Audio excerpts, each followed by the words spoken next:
네, 여러분 안녕하십니까? 뉴스엘 라이브 시작하겠습니다. 어제에 이어 오늘도 스위스로 먼저 저와 함께 가보시죠. 윤석열 대통령이 다보스 포럼을 계기로 스위스에서도 경제 외교 일정을 이어가고 있습니다. 삼성과 현대차, SK 등 국내 기업 CEO를 비롯해서 인텔과 IBM 등 글로벌 기업 CEO와 함께 오찬 간담회를 가졌는데 윤 대통령은 본인을 대한민국 1호 영업사원이라고 소개하면서 한국 시장은 늘 열려 있다. 이렇게 하면서 적극적인 투자를 당부했습니다. 스위스 추리히에서 노은지 기자가 소식 전합니다. 윤석열 대통령이 특별 열차를 타고 다보스 포럼이 열리는 스위스 다보스로 이동합니다. 다보스에서의 첫 일정은 글로벌 기업 CEO와의 간담회입니다. 이 자리에는 이재용 삼성전자 회장, 정의선 현대차 회장 등 국내 기업 회장 6명을 비롯해 IBM과 퀄컴, 인텔 등 글로벌 기업 CEO 15명이 참석했습니다. 이재용 회장은 윤 대통령에게 삼성 스마트폰의 핵심 협력사인 크리스티아노 아몬, 퀄컴 대표를 소개하기도 했습니다. 네, 아유 반갑습니다. 한국 사람 모르는 사람. 윤 대통령은 아랍에미리트 방문 때 여러 일정을 함께한 칼둔 아부다비 행정청장 겸 우바달라 투자사 CEO와도 대화를 나눴습니다. 칼둔 청장은 한국 원전의 효율성이 세계 최고라며 원전 외의 다른 분야에서도 협력 기회를 갖길 바란다고 말했습니다. 윤 대통령은 글로벌 CEO 앞에서도 본인을 대한민국 1호 영업사원이라고 소개하며 적극적인 투자를 당부했습니다. 앞으로 여기 한국 시장도 열려 있고 제 사무실도 열려 있으니 언제든지 찾아주시기를 부탁드리겠습니다. 윤 대통령은 오늘 다보스 포럼 특별 연설자로 나서 전 세계적 경제 위기 극복을 위한 국제 협력 방안에 대해 연설할 예정입니다. 취리히에서 채널A 뉴스 노은지입니다. 네, 오늘도 스위스를 먼저 다녀왔습니다. 자, 1월 19일 목요일 순서 네 분과 함께하도록 하죠. 서정욱 변호사, 박수현 전 대통령 국민소통수석 비서관, 구자홍 동아일보 신동아팀 차장, 전예현 시사평론가 이렇게 네 분이 나와주셨습니다. 어서 오세요. 반갑습니다. 안녕하세요. 예. 첫 번째 주제입니다. 만나보시죠.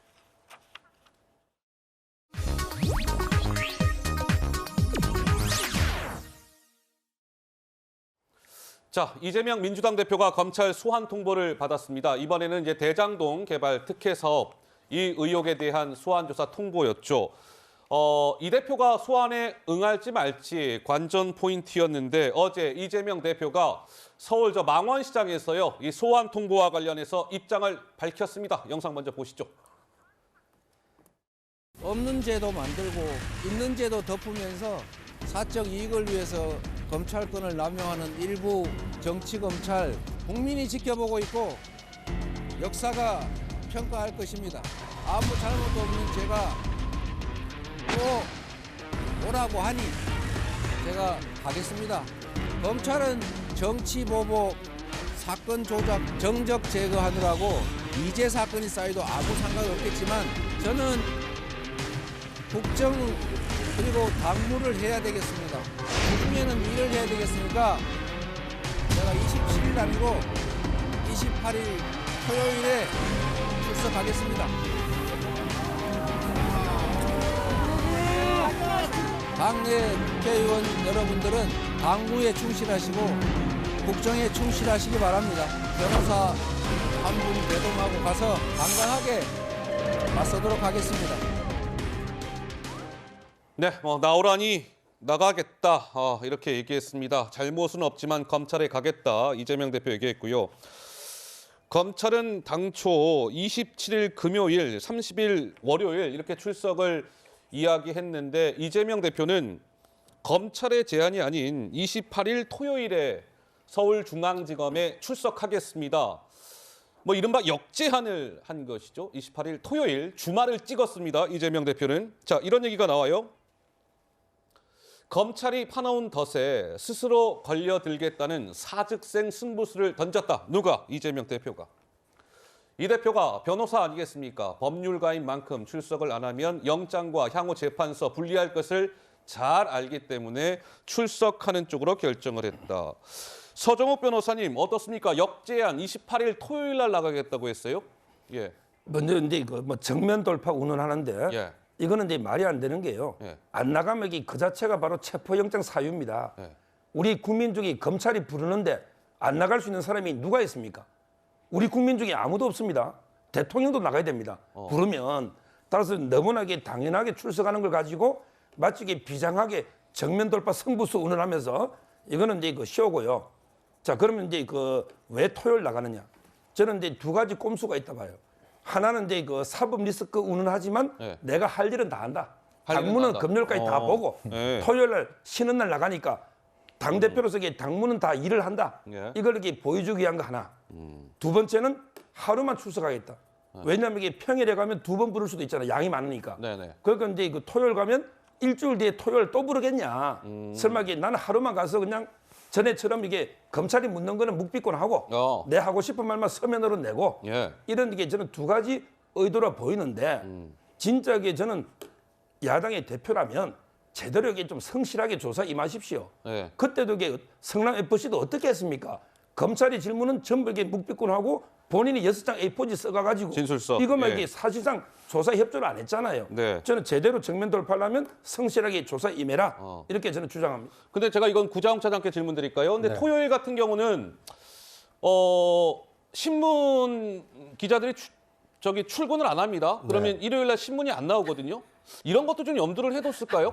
그러니까 이 미디어에 대한 이해도가 상당히 좀 높은 것 같습니다. 그러니까 이제 일반적으로 배드 뉴스, 그러니까 좋지 않은 뉴스는 금요일 오후에 릴리스를 하고요. 네. 그러니까 이제 보도 자료를 뿌리고, 그다음에 좋은 뉴스 같은 경우에는 금요일 오전이나 금요일 오후에 기자 간담회를 갖습니다. 왜냐하면 월요일에 발행되는 모든 신문에 실릴 수 있도록. 그러니까 이제 28일 토요일에 같은 경우에는 이제 신문이 일요일 판을 발행하는 신문이 거의 없기 때문에 없죠. 일단 신문의 경우에는 이제 보도량이 절대적으로 줄어들 수밖에 없고요. 또 하루 지나서 월요일 판에 대서특필할 이유도 사실상 별로 없거든요. 이제 그런 이제 시간차를 좀 어느 정도 활용한 측면이 있어 보이고요. 네네. 또 한 가지는 자신이 이제 주도권을 좀 행사하겠다. 주도권을 네, 행사하겠다. 그러니까 검찰이 오라고 한다고 해서 그 날짜에 맞춰서 내가 가지 않는다. 나는 거대 야당의 당대표로서의 내 권한을 10분 활용하겠다. 상당히 적극적인 모습을 보임으로써 예. 뭐 검찰의 수사를 피한다거나 아니면 어떤 의혹에 대해서 뭔가 뭐 감출 것이 있다. 이런 의식을 바꾸기 위해서 상당히 새해 들어서 이재명 대표가 뭐 공세적 또는 적극적인 이 태도로 이 모드를 전환했다 이렇게 볼 수 있을 것 같습니다. 자, 이제 28일 날 나가겠다, 토요일 날 나가겠다. 이제 이재명 대표는 그렇게 이야기하고 있는데요. 이번 소환 통보와 관련해서 뭐 정치권에서도 갑론을박이 이어지고 있습니다. 그 목소리가 준비돼 있습니다. 잠깐 듣고 가실까요? 명절 지나면 또 소환을 앞두고 있는데 혐의가 한두 가지가 아니지 않습니까? 차라리 민주당 대표실을 검찰청으로 옮기라는 얘기까지 좀 자중자애하시고. 오늘도 궤변을 늘어놨습니다. 논점 이탈, 사실 왜곡, 선전선동이 이젠 지겹기만 합니다. 전 같이 가고 싶은데요. 아무리 당당하게 들어간다고 해도 이리떼 속으로 들어가는 느낌이 들어서 좀 많이 안쓰럽습니다. 자, 뭐 이런 목소리가 나왔고 이재명 대표가 성남 FC 건으로 이제 성남지청 수원지검 성남지청에서 그때 조사를 받았죠. 그때 진술서를 내고 뭐 전면 묵비권을 행사한 건 아니고 답변할 부분에 대해서는 뭐 조목조목 답변했다 이런 얘기가 나왔습니다. 이번에는 과연 어떨지 궁금해지는 대목인데 그래픽 한번 보시죠. 자. 28일 출석하겠다. vs 협의 없었다. 여기 역시 신경전입니다. 이재명 대표 아무 잘못도 없는데 또 오라고 하니 내가 가겠는데 주중에는 내가 바빠요. 제1야당 대표 아니겠습니까? 28일 토요일 날 갈게요. 그랬더니 검찰은 그래요? 출석일, 출석 시각 모두 검찰과 합의된 것이 아니다. 그럼 이거 지금 박수영 수석님 28일 날 토요일 날 가는 게 결정된 게 아닌 건가요? 어떻습니까? 아니 뭐 가겠죠. 갈 텐데. 검찰이 저거 안 받아들이면 또 안 되는 거 아니에요? 아니 그러니까 그거야 뭐 검찰한테 맡겨진 일이고. 네. 근데 이 검찰에 출석하는 문제의 날짜 이 문제를 가지고 네. 다른 정치적 해석이나 너무 야박하게 그렇게 안 하셨으면 좋겠다 하는 말씀을 드리고요. 지난번 첫 번째 출석할 때도 적어도 제1야당의 대표를 소환하는데 어떤 날짜를 좀 조율하는 과정은 좀 있어야 될 것 아니겠습니까? 가능하냐고. 그런데 팩스로 한 장 딱 통보했다는 거 아니에요? 자, 어쨌든 통보를 받았어요. 받으면 우리 의견 이렇다라고 의견을 조율해서 서로 할 수 있는 것이죠. 그리고 토요일 날 가는 것이 뭐 언론이 어떻고라고 하는 것인데 좀 말씀들 하셨는데 출석을 안 하면 안 한다고 혼내키시고 하면 한다고 또 뭐라고 한다고 하세요. 뭐라 그러고. 이게 어떻게 하라는 얘기입니까? 그래서 너무 야박하게 이렇게 하지 마시고요. 저는 지금 소위 이제 사법 리스크라는 말이 뭐 이재명 대표와 민주당에게 작용하고 있고 좀 여러 가지 국민께 혼도 나고 있는 건 사실입니다. 현재는. 예. 그러나 지금 국민의힘의 비상대책위원장님이나 수석 대변인의 논평 이런 것들을 최근에 쭉 일련에 보면 아 지금 집권 여당이 할 일이 너무나 많은 때인데 이재명의 사법 리스크가 민주당에만 작동하고 있는 것이 아니라 일을 많이 해야 할 집권 초에 집권 여당에게도 지금 모든 것을 지금 다 파묻고 있구나. 예. 그래서 이재명 대표 법원에서 재판 받을 겁니다.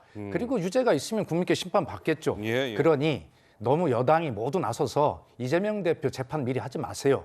그래서 여당은 일하십시오. 왜 자꾸 당대표와 모든 당직자들이 이재명 저렇게 논평하는 데만 모든 당력을 집중합니까? 예. 그래서 어쨌든 지금 이재명 대표는 방탄 프레임 씌워진 것을 깨기 위해서 네. 명분을 쌓기 위해서 출석하는 거고요.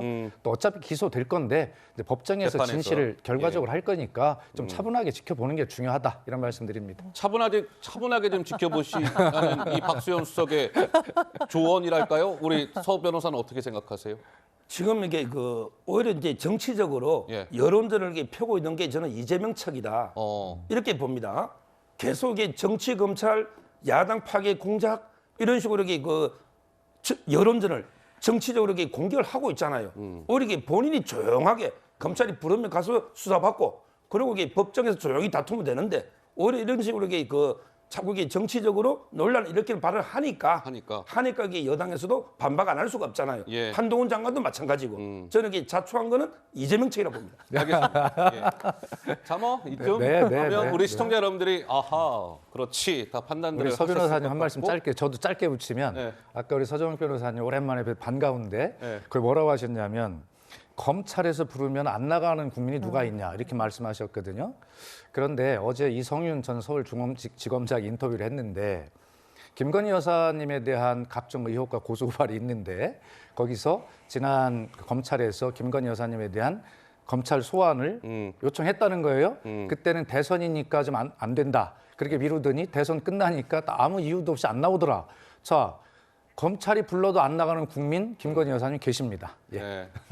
알겠습니다. 뭐 이쯤 대화를 나누고 오늘 저희가 진도를 좀 빨리 예. 빼도록 하겠습니다. 한번 좀 속도를 내보죠. 자, 성남지청에 이재명 대표가 출석을 했을 때 왜 이제 민주당 현역 의원이 41명인가가 같이 했었죠. 그때 뭐 일각에서는 뭐 병풍을 친 거 아니냐 뭐 이런 논란이 있었는데 당시의 모습이 준비되어 있습니다. 잠깐 영상 보시죠. 소환 조사는 정치 검찰이 파놓은 함정이라는 거 잘 알고 있습니다. 피할 이유도 없으니 당당하게 맞서겠습니다.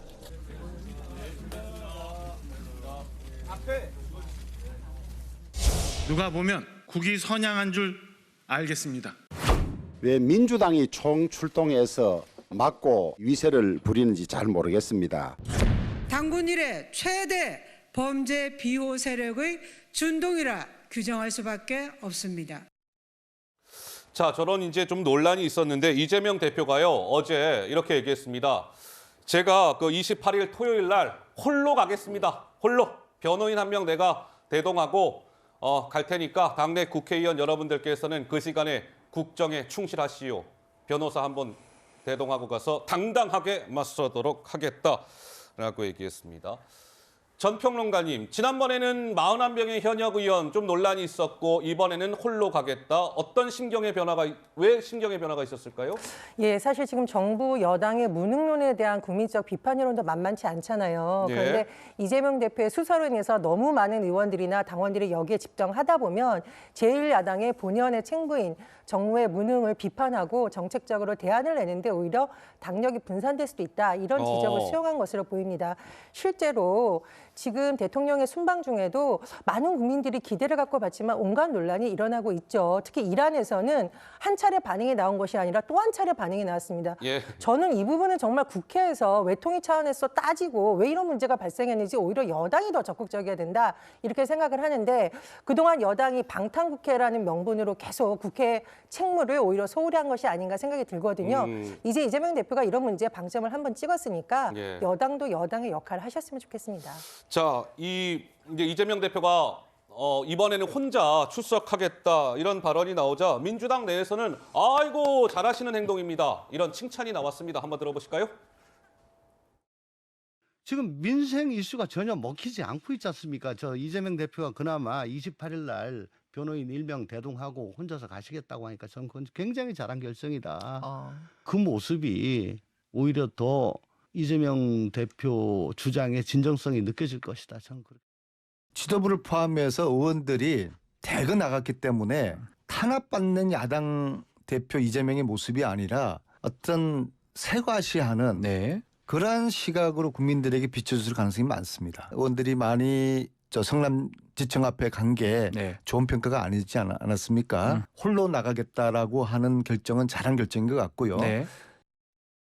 자, 민주당에서는 당장 안민석 그리고 조홍천 의원 둘 다 잘한 결정이다라고 얘기했습니다. 구 차장님 어떻습니까?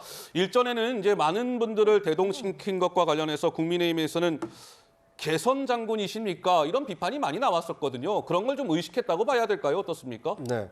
그러니까 이제 의혹의 대상이고 또 검찰의 어떤 소환 통보를 받은 피의자 신분임에도 불구하고 이 개선 장군처럼 이 당내 소속 의원들을 대거 그리고 지지자들까지 이 세력을 규합하는 모습을 보인 것에 대해서 객관적인 중도적인 입장에서 국민들이 볼 때는 저건 잘해서 나가는 것이 아니라 뭔가 의혹을 소명하기 위해서 나가는데 저렇게 당당해도 되는가 이런 비판의 목소리가 있었던 것도 사실입니다. 예. 이제 이런 일반 국민들의 이 따가운 여론에 대해서 이재명 대표가 그걸 좀 수용을 하고 이번에 나갈 때는 세과시나 이런 걸로 비치지 않도록 조용히 변호사 한 명과 나가서 자기 할 말을 하고 오겠다. 예. 그러니까 이제 처음 나갈 때는 많은 국민들이 관심을 좀 갖지 않았습니까? 이제 그러다 보니까 그때는 내가 혼자가 아니다. 민주당 대표 이재명일 뿐만 아니라 나를 지지하고 있는 사람이 이렇게 많다라는 것을 세과시를 통해서 이제 자신이 고립무원 상태가 있지 않다는 것을 과실한 측면이 있고요. 네. 이번에 이제 두 번째 나가는 거다 보니까 자꾸 이것이 반복되면 이것은 이 사람이 뭔가를 감추기 위해서 세력 뒤에 숨는 거 아니냐 이런 인식이 생길 수 있기 때문에 예. 혼자 나가서 당당하게 임하겠다. 뭐랄까요? 장기적으로 보면 좀 전략적으로 좀 접근을 하고 있다. 이제 이렇게 볼 수 있을 것 같습니다. 장기적으로 전략적 접근을 이재명 대표가 하고 있다. 이런 말씀을 주셨고요. 이번에는 민주당이요. 한동훈 법무부 장관에 대해서 연일 공격 수위를 좀 높이고 있습니다. 이런 목소리까지 나왔습니다. 한번 들어보시죠. 정치를 하시는데 법무부 장관에서 정치가 조금 과한 것 같아요. 제가 보기에는. 정치하시려면 계속 말도 나오는데 아예 당대표 출마를 하시든가 아니면 내년 총선 준비 위해서 빨리 지역구 정하시든가 그렇게 하셔야지 법무부 장관 자리에 있으면서 그렇게 정치적으로 자꾸 멋있는 발언하고 이러면 안 돼요. 저번에도 체포 동의안 제안 설명을 하면서 부스럭대는 소리를 듣고 돈 봉투 만지는 소리다라는 제가 볼 때는 거의 헛소리를 하셨는데 굉장히 법무부 장관으로서는 지금 부적절한 발언이라고 생각이 되고요. 정말 그런 발언 하고 싶다면 장관직 내려놓고 출마하시는 게 적절하지 않나. 그런 신통력 발휘하는 장관은 처음 봤습니다. 네, 박찬대 최고는 한동훈 장관 향해서 헛소리라는 표현까지 썼습니다. 글쎄요. 한동훈 장관도 여러 가지 이재명 대표 관련해서 민주당의 목소리에 대해서 반박을 하고 있고 또 민주당에서는 한 장관을 공격하고 있고 또 이런 모습도 있었습니다. 그 모습도 영상으로 준비가 되어 있는데요. 잠깐 가볍게 보고 가시겠습니다. 공허한 음모론이나 다수당의 힘자랑 뒤에 숨을 단계는 이미 오래전에 지냈다고 생각합니다. 이제는 팩트와 증거로 말씀하시는 게 어떨까 생각하고요. 사람은 입 좀 다물라고 그러세요. 국무장관인데 왜 이렇게 말이 많아요? 이재명 대표 잡으려고 하는 의도가 너무 노골적으로 드러나면서 너무 야유성 발언을 많이 해요. 정치적 발언도 많이 하고 그 입 다물라. 제가 충고하고 싶습니다. 네, 우상호 의원은 그 입 좀 다무시오라고까지 얘기했습니다. 그런데요, 구자홍 차장님. 네. 민주당에서요, 이번에 한동훈 장관을 겨냥한 법사 완박이라는 걸 추진하고 있다는데 이게 법사 완박은 뭐예요? 검수 완박은 제가 들어봤는데. 네. 그러니까 이제 법사위원장의 권한을 완전히 박탈하겠다. 이렇게 지금 그 새로운 조어를 만든 건데요. 네. 그러니까 이제 현행 국회법에 따르면 이 그 국회에서 탄핵 소추안, 뭐 대통령이든 국무위원이든 탄핵 소추안이 의결이 되게 되면 이제 탄핵 소추를 의결한 주체가 국회가 되지 않습니까? 그렇죠. 그러니까 이제 소추를 담당해야 되는 사람이 지정이 됩니다. 그런데 현행 국회법에 따르면 법사위원장이 탄핵 소추위원이 되는 겁니다. 근데 지금의 법사위원장은 국민의힘 소속 김도읍 위원장이잖아요. 그렇습니다. 그러니까 만약에 뭐 한동훈 법무부 장관이든 아니면 이상민 행안부 장관이든 그 민주당이 탄핵안을 가결을 시킨다 하더라도 헌법재판소에 가서 이 국무위원을 탄핵할 만한 이유가 있다라고 설명을 해야 되는 주체가 국민의힘 김도읍 법사위원장인 겁니다. 아하. 그러니까 이제 탄핵은 민주당이 시킬 수 있는데 탄핵의 사유를 김도읍 위원장이 적극적으로 소명하겠습니까? 헌재에 가서. 네, 헌재에 가서. 그러면 탄핵이 이제 기각될 가능성이 크다 보니까 네. 이제 지금 법사위원장이 당연직 소추위원이 되도록 돼 있는 것을 소추안을 발의한 사람 가운데 의원 가운데 한 사람이 소추위원이 될 수 있도록 지금 국회법을 개정하기 위한 이 법 개정을 지금 민주당이 추진하고 있는 것이고요. 이것은 다수당을 점하고 있기 때문에 이 민주당이 현행 의석수를 가지고 밀어붙인다라면 이 국회법이 통과될 가능성도 상당히 있어서 예. 논란이 될 것으로 예상이 됩니다. 사실상 그래서 법사위원장 팩싱법이다. 뭐 이번엔 검수 완박에 이어서 법사 완박이냐 이런 건데 이거 실제로 진짜 통과될까요? 이거 어떻게 보세요? 아니 뭐 통과되겠죠. 아 통과 뭐 예. 민주당 의석수가 많으니까. 그런데 저는 이제 네. 아까 우리 서정욱 변호사님 아까 참 말씀하실 때 뭐 이런 어떤 국회의 정쟁 이런 것들이 책임이 이재명 대표에게 먼저 책임이 있다는 말씀을 이제 주셨어요. 그런데 저희가 서로 정치를 할 때 여야 간에 누가 책임이 더 있냐가 무슨 의미가 있겠습니까? 그래서 그야말로 정쟁이죠. 자, 저도 똑같은 논리로 말씀을 드려보면 12구 이태원 참사가 났는데 자, 이상민 장관이나 이런 분들은 과거에 어떤 사회적 대형 참사나 외국의 사회적 대형 참사에 볼 때 무슨 딱 법적인 책임만이 아니라 그런 정치적인 정무적인 도의적인 책임을 지고 사실은 스스로 사임을 한다든가 뭐 이런 것들이 지금까지 해왔던 국민에 대한 예의라고 생각을 했어요. 근데 유독 이번 참사만큼은 아주 법적 책임만 묻겠다. 이상민 장관 해임하지 않겠다. 사임하지 않겠다. 이렇게 사실은 먼저 또 지금 원인 제공을 하기 때문에 민주당이 이렇게 또 할 수밖에 없는 상황이 있는 것 아니겠습니까? 예. 그래서 어떤 것을 딱 잘라서 그것만 놓고 평가를 하는 것은 맞지 않고 예. 왜 이런 것들이 일어나고 있는지를 종합적으로 우리가 설명을 할 필요가 있다 이런 생각이 들고요. 예. 결과적으로 이렇게 어려운 민생 고통의 시기에 여당이든 야당이든 결과적으로 이런 거 가지고 이제 그만하자라는 말씀을 드리고 싶고요. 예. 대통령 돌아오시면 자, 외교 성과는 성과대로 평가해드리고 알겠습니다. 그러면서 좀 협치를 해서 이런 어떤 민생 경제로 나아갈 수 있는 이런 걸 해야지 예. 자꾸 국민이 보실 때 아무것도 아닌 이런 거 가지고 서로 싸우고 이게 얼마나 피곤한 일이고 우리 채널의 이 뉴스에서도 귀중한 시간에 이런 거 가지고 다루는 것이 저는 정말로 이게 보면 이거 중요한 뉴스예요. 아니 수석이. 중요하죠. 아니 그러니까 채널의 뉴스를 제가 예. 평가하는 게 아니라 예. 이런 걸 가지고 뉴스를 할 수밖에 없는 정치권이 예. 문제가 있다는 말씀을 드리는 거예요. 알겠습니다. 우리 서 변호사님과 박수성님이 자리가 멀어서 이거 좀 악수 한번 하셔야 될 것 같은데. 사랑합니다. 자리가 멀어서 그냥 일단 넘어가는 걸로 하겠습니다. 자, 저희가 준비한 두 번째 주제로 넘어가겠습니다. 만나보시죠.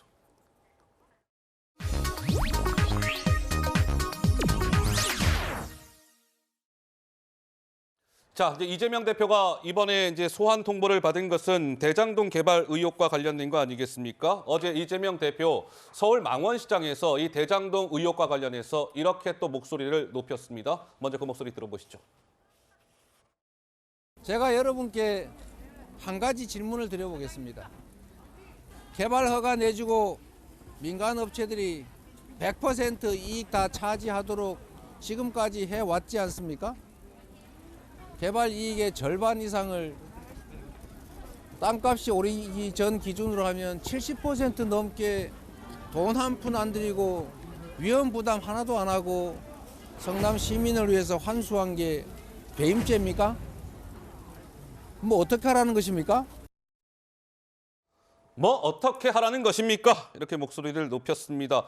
근데 이재명 대표가 이번 이 대장동과 관련해서 받고 있는 혐의는 크게 두 가지입니다. 배임하고 이해충돌 방지법인데요. 배임은 화천대유나 이런 데 이제 뭐 민간 사업자들한테 왕창 이익을 몰아줘서 성남시에 1,827억 원에 달하는 저만큼의 큰 돈을 손해를 끼친 거 아니냐. 검찰은 이게 이제 배임 혐의로 보고 있는 것이고, 이해충돌 방지법은 그런 뭐 민간 사업자들한테 성남시에 아주 그 내밀한 비밀 정보를 건네준 거 아니냐. 이게 크게 두 가지 이제 혐의를 이번에 검찰에 소환이 되면 검사들은 저 부분을 아주 집요하게 이 대표를 파고들 겁니다. 그런데 이런 얘기가 나왔습니다. 한번 보시죠. 대장동 민간 사업자들이요, 최근에 이렇게 얘기를 합니다. 2014년 말 이재명 당시 성남시장과 상의했고 특혜 공모 정황을 다 알고서 이재명 당시 성남시장이 승인했다고 정진상이 말했다는 얘기를 김만배로부터 들었다. 이 진술을 확보했다는 거예요, 검찰이. 전평론가님, 이거는 좀 의미가 있는 겁니까? 어떻게 보세요? 일단은 검찰이 어떤 혐의를 걸었으면 거기에 대해서 입증하는 것은 검찰의 몫입니다. 검찰의 그런데 몫이죠. 제가 예. 방송에 출연하면서 조금 안타까운 것은 검찰의 주장을 놓고서 여기에 대한 이 대표의 입장은 무엇입니까? 라고 물으니까 오늘 정성호 의원도 어떤 인터뷰에서 말씀을 하셨는데, 아니 검찰이 증거를 가지고 얘기를 하면 되지 왜 무죄인 사람한테 지금 무죄를 증명하라는 식으로 몰고 가냐. 이 전제부터가 잘못됐다. 이런 주장이 나온다는 거 말씀을 드리고요. 또 지금 전해주신 얘기도 보면은 이 대표가 승인했다고 정진상 정책비서관이 말했다는 얘기를 김만배 씨로부터 들었다는 진술을 받아냈다.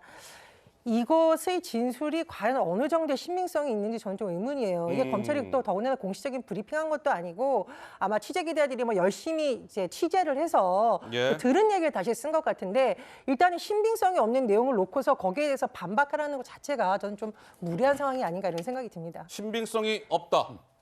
어떻습니까? 지금 이제 그 대장동은요, 설계부터 최종 이게 성인까지 전부 이게 성남시장 이재명 결재가 없으면 이게 불가능한 구조입니다. 예. 모든 걸 이렇게 성남시에 다 보고하고 결재를 받아야 되고, 거기에 정진상 실장과 이재명 시장의 결재가 있다. 이 말씀을 먼저 드리고, 자 그러면 이게 그 이재명 지금 대표는요, 본인이 이게 그만큼 이게 이익을 많이 환수했는데 성남 시민을 위해서 이게 왜 배임이 되느냐? 단군 이래 최대 치적 사업이라고 이재명 대표는 줄곧 강조하고 있습니다. 자 그러면 이게 제가 하나만 질문하면요. 예. 초과이익이 많이 생겼잖아요. 이런데 초과이익이 생겼을 때도 나누자, 초과이익을 일부 환수하자, 이런 게 조항을 넣었으면 과연 이게 민간 사업자들이 안 했을까요? 저는 했다고 봅니다. 왜냐하면 이게 기본적인 이익이 보장되고 초과이익이니까 이걸 이게 100% 우리가 다 가져 안 가도 초과이익도 이게 5대5로 나누어 먹자, 성남시에 더 주고 예. 이렇게 해도 남욱이나 김만배 씨나 이게 다 따랐을 거 아닙니까? 그래서 초과이익을 넣자고 주장한 거예요. 그 성남도시개발공사에서. 예. 근데 이걸 왜 뺐을까요? 이거 넣어도 사업할 텐데 이거 넣어놔가지고 이게 성남시에 손해보는 게 있습니까? 없잖아요. 근데 뺐단 말이에요. 예. 그거는 저는 이게 유동규 씨가 천화동의 1호의 돈을 428억을 받고, 알겠습니다. 그다음에 김용 이분들에게 업자들한테 6억 받고, 지금 정지상도 428 기소가 돼 있잖아요. 예. 이런 게 본인들 이익 때문에 특혜를 준 게 아닌가. 그게 배임이고, 예. 그다음 마지막으로 이해충돌 방지는 뭐냐. 이런 데 직무상의 비밀을 제공해 준 누설됐다. 거 아니냐? 이런 게 두 개로 소환하는 거예요. 알겠습니다. 뭐 서정욱 변호사 이제 개인 뭐 의견이신 거예요, 그렇죠? 이제 이것도 뭐 이제 검찰이 또 조사를 벌일 겁니다. 자, 유동규 전 본부장이 또 이런 얘기를 했다는 보도가 나왔는데 한번 보시죠. 이건 좀 시점을 좀 보셔야 되는데 2014년 7월에 유동규가 대장동 사업 관련 보고를 성남시장실에서 이재명 당시 뭐 성남시장 그리고 정진상 대표실 정무조정실장 이 사람들이 있는 가운데 유동규가 보고를 했다는 거예요. 이재명 당시 성남시장한테 이렇게.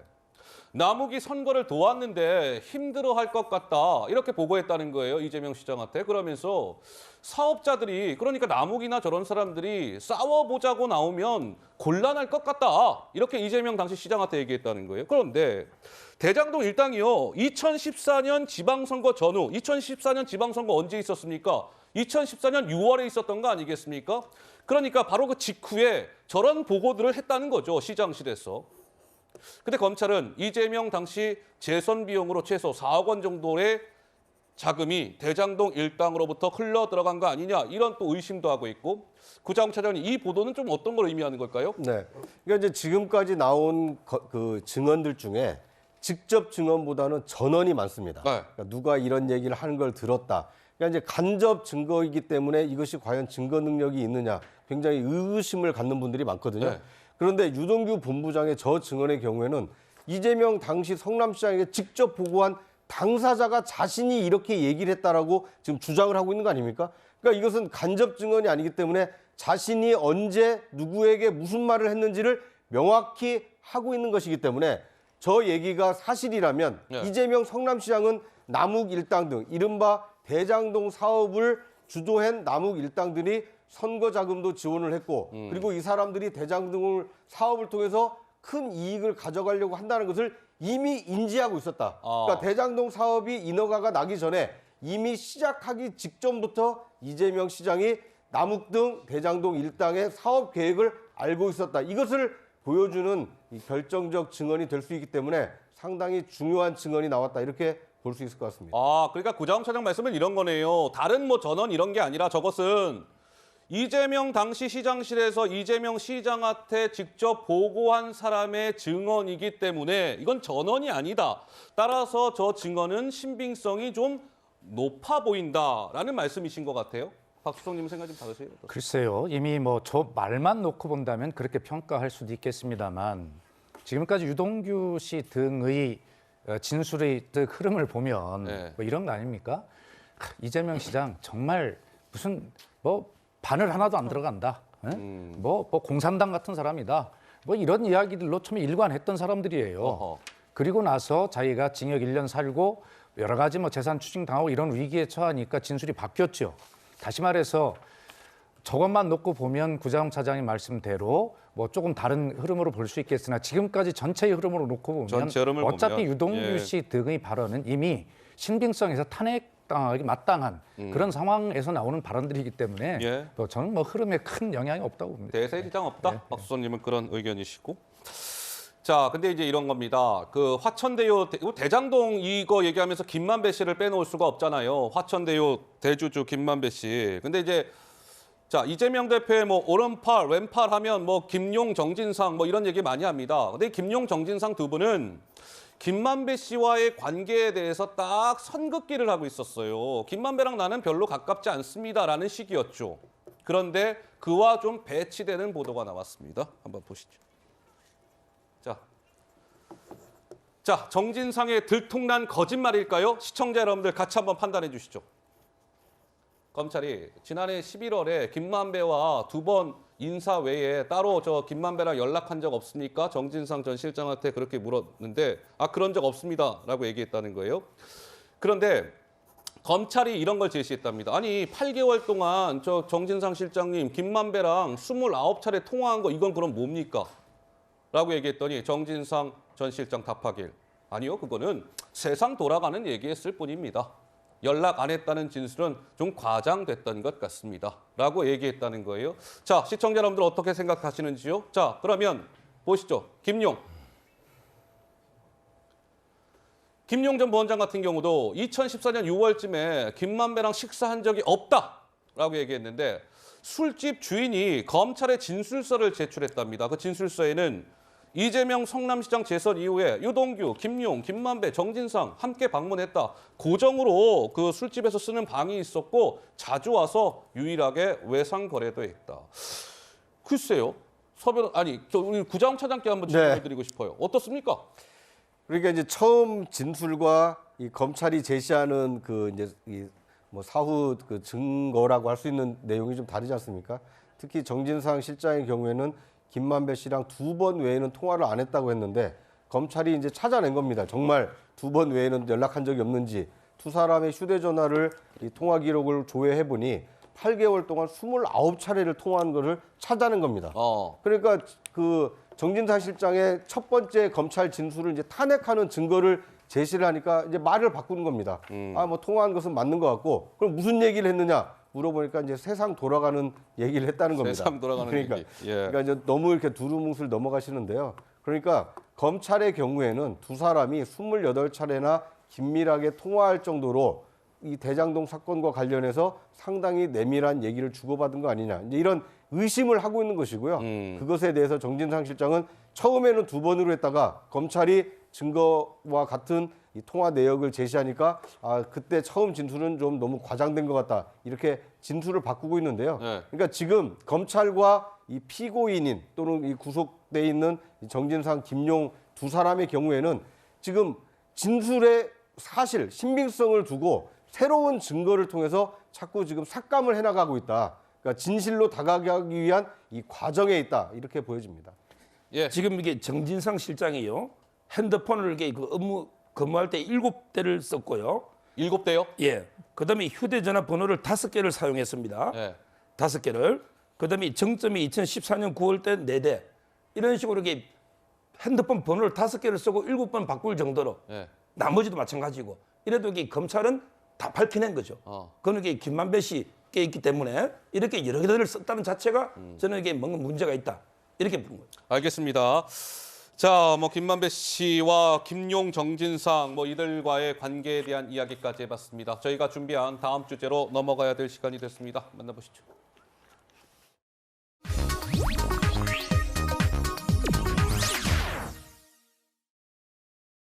윤석열 정권은 공안 탄압 즉각 중단하라! 중단하라! 중단하라!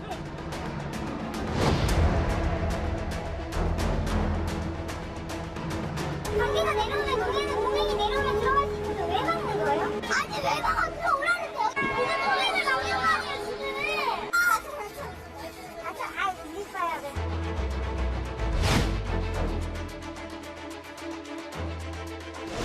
국가보안법 사건에 대한 압수수색을 진행하는 과정을 이미 좀 많이 오버하고 있다라고 생각을 합니다. 과하게 이렇게 좀 대응하는 것은 뭔가 좀 의도하는 부분이 있다라고 생각을 하고요.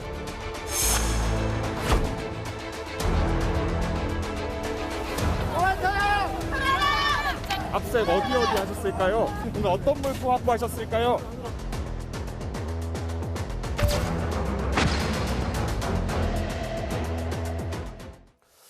자, 어제 국정원이요. 민주노총 본부를 포함해서 전국 10여 곳에 대한 동시다발 대대적인 압수수색에 나섰습니다.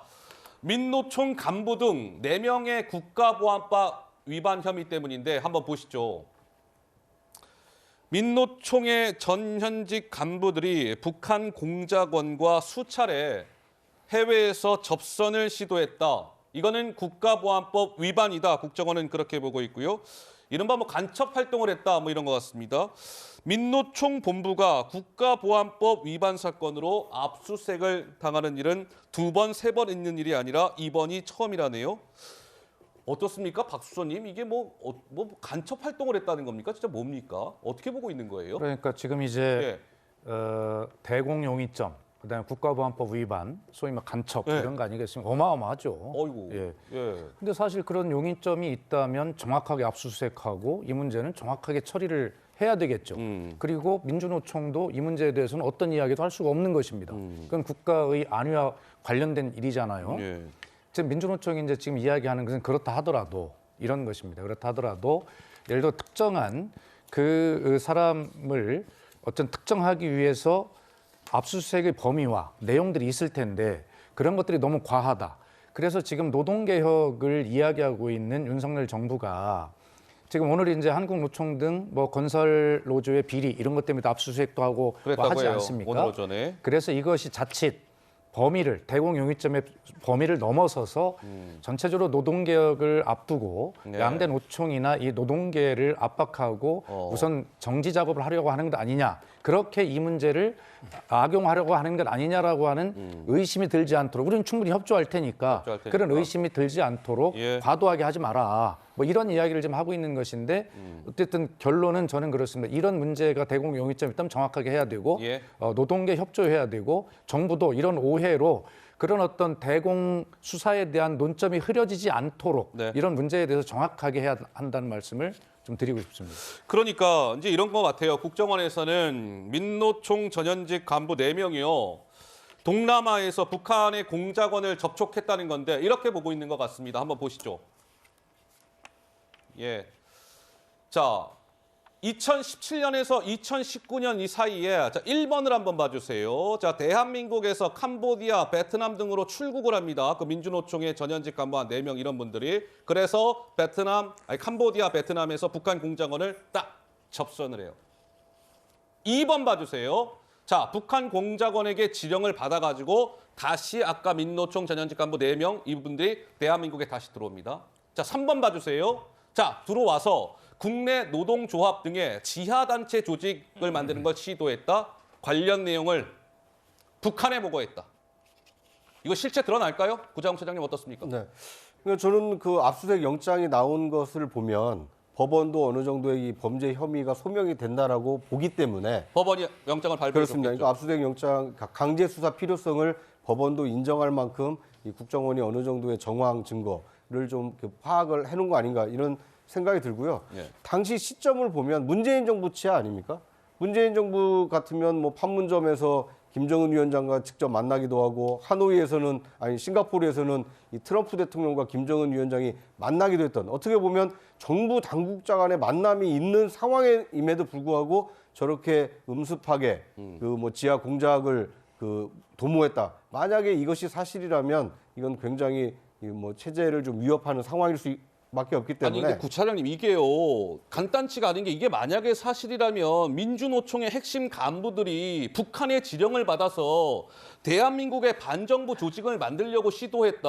이거 별로 상상하고 싶지 않은 얘기거든요. 그러니까 있어서는 안 될 그 의혹과 이제 대공 용의점이 어느 정도 포착이 된 건데요. 그러니까 사실관계를 명확히 규정할 필요가 있어 보입니다. 왜냐하면 이것은 민주노총이라는 이 전국 단위 조직의 명운을 좌우할 수 있는 굉장히 중대한 사건이 될 수가 있습니다. 그러니까 우리 대한민국에서 일하고 있는 노동자들의 인권과 권익 신장을 위해서 일하고 있는 것으로 알려져 있는 민주노총이 북한과 접촉을 해서 북한의 어떤 지령을 수행하는 단체로 전락했다. 이런 의혹을 지금 받고 있는 거 아닙니까? 아직 뭐 사실관계가 특정되지는 않았습니다만 이번 그 수사를 통해서 개인의 일탈인지 아니면 조직적인 뭔가 그 체제 전복 움직임이 있었는지 좀 명명백백하게 이 파악을 해볼 필요가 있어 보입니다. 예, 전평론가. 예, 뭐 반국가 세력이 있다거나 그런 행위가 있었다면 당연히 철저히 수사해서 밝혀내야 됩니다. 그런데 이 수사 과정에서 너무 과도하다, 반노조 여론을 형성하는 건 아니냐라는 우려도 일각에서 제기가 되고 있어요. 어제 그 압수수색 관련해서 제가 그 인근을 좀 지켜봤거든요. 경찰 저렇게 많이 나오고 저렇게 해야 될 일인지 모르겠습니다. 현재로서 알려진 바에 따르면 뭐 간부 몇 명이라고 하는데 과연 저렇게 많은 인원이 나오고 저렇게 모든 언론에 노출될 사안인가? 만약 국가보안법 위반 혐의라면 오히려 조심스럽게 해야 되는 거 아닙니까? 그런 점에서 좀 여러 가지 노동계에서는 이렇게 안 해도 협조를 할 텐데 이게 너무 보여주의식이 아니냐라는 우려가 제기되고 있고요.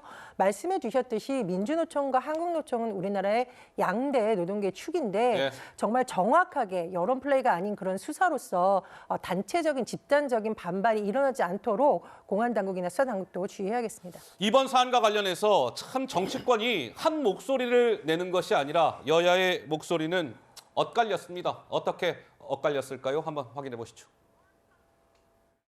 문재인 정권이 국정원 개혁이란 구실 아래 국정원의 대공수사권을 폐지했습니다. 국정원의 대공수사 능력이 현저하게 저하되었고 간첩을 잡아야 할 국정원이 남북대화 창구로 변질되었습니다. 철진한 공안정국도 다시 소환되고 있습니다. 사건의 실체는 수사 결과를 지켜봐야 하겠지만 국정원이 내년 경찰로 이관되는 국내 대공수사권을 계속 유지하기 위한 도구로 활용하는 것은 아닌지 걱정이 됩니다. 자, 이렇게 목소리는 엇갈렸습니다. 근데 일각에서는 또 이런 지적도 나오더군요. 이게 그러니까 2018년에도 국정원이 수사에 착수하려고 했는데 이게 좀 수사가 잘 안 됐다 이런 얘기가 나옵니다. 2018년 남북 정상회담 뭐 1차, 2차, 3차 저렇게 이제 남북 관계가 조금 화해 모드를 타고 있을 때라 2018년에 저러한 뭔가 대공용인점이 있다는 걸 발견하고도 국정원이나 이런 데서 제대로 수사를 하지 않았던 것 아니냐. 그러면서 나오는 얘기는 자, 윗선에서 남북관계에 악영향을 준다. 지금 할 필요가 있겠느냐. 조금 미루자고 했다. 뭐 이런 얘기까지 나왔습니다. 서정욱 변호사 한 말씀 하실까요? 저는 이제 그 안보에는요, 안보는 이게 여야가 없는 거, 이건 정쟁으로 갈 문제가 아니고요. 지금 이게 옛날에 보세요. 동독에 빌리 브란트 참모덕이 간첩이 있었고요. 베트남에는 이게 대선 후보까지도 간첩이 있었습니다. 그런데 우리나라 지금 이게 간첩을 잡고 있는 겁니까? 문재인 정권 5년 동안 제가 알기로 한 3-4건 그 전에부터 시작된 그 외에는 없었잖아요. 그럼 이게 우리나라는 간첩이 하나도 없는 겁니까?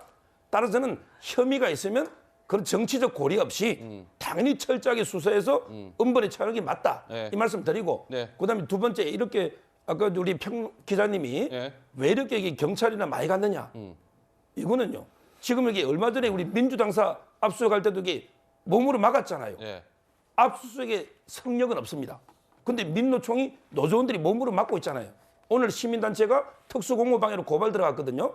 이런 식으로 이렇게 물리력으로 막으니까 혹시나 하고 이게 경찰이 많이 간 거 아닙니까? 저는 물리력으로 막은 민노총이 잘못이지 경찰 잘못이 아니다. 이 말씀을 드립니다. 네, 문재인 정부에서 올해 청와대 국민소통수석을 지낸 박수현 수석의 또 반론은 안 듣고 갈 수 없을 것 같습니다. 반론보다도요. 어느 정부든 국가를 보유하고 국민의 생명을 지키기 위해서 혼신의 노력, 최선을 다하는 것은 똑같은 것입니다. 그런 것을 가지고 뭐 이 사건이 나오자마자 여당의 대표 그리고 우리 존경하는 서정욱 평론가님 문재인 정부 바로 이야기하지 않습니까? 이게 바로 정쟁으로 가는 길이에요. 자, 문재인 정부도 국정원을 개혁했습니다. 그리고 과거에 간첩을 조작하고 선량한 국민을 간첩으로 막 만들었던 그런 인권 탄압의 그런 국정원 흑역사를 바로잡고 노력한 것도 사실입니다. 알겠습니다. 자, 이런 문제들이 우리가 앞으로 나아가야 될 문제들인데 이런 문제 때문에 막혀서는 안 된다. 뭐 예를 들어서 국정원의 대공수사 기능을 경찰로 이관했기 때문에 그래서 안 됐다. 이런 식의 평가는 하지 말자고요. 지금 문제 정확히 수사하고 잘하면 된다고 생각합니다. 알겠습니다. 자, 이번 민주노총 관련된 얘기까지 해봤습니다. 저희가 준비한 다음 코너로 한번 넘어가 보도록 하겠습니다. 만나보시죠.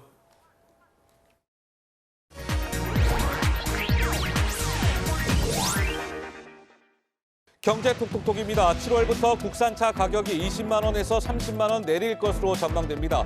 국산차와 수입차 간 과세 형평성 논란이 제기되면서 국산차의 개별 소비세 산정 기준을 개선하기로 한 데 따른 겁니다.